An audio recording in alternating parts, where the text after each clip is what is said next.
Hey everyone, my name is Josh from CBS, and today we're going to go over how to make a laser source using FRED. To get started, we're going to select New Document. After we've done that, right-click on the Optical Sources folder, mouse over Create New Source Primitive, and select Laser Beam.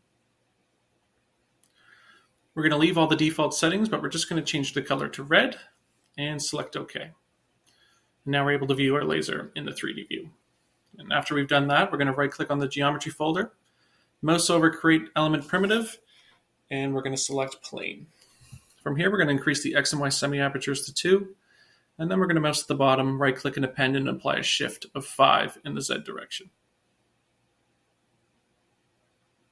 Click OK, and select the View All button, and now we can see both our laser source and our plane in the 3D view. Now we're going to create our analysis surface by right-clicking on the Analysis Surface folder and selecting New Analysis Surface. We're going to uncheck Auto Size to Data and change the min-max to be 2 and the divisions to be 51 by 51.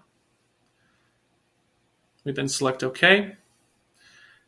From here, we're going to open the surface of our plane, and then we're just going to drag and drop the analysis surface onto our plane surface, and then from here we can see that it has been applied.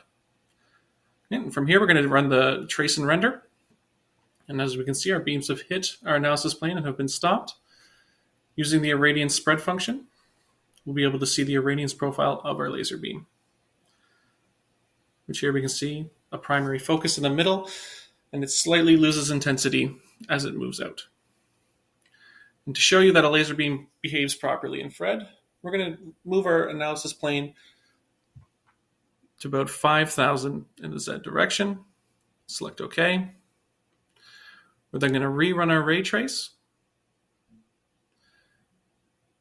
As we can see, our rays are still being halted on the surface, and in the radiance spread function, will show us that our radiance profile has widened due to the Gaussian profile of our laser beam.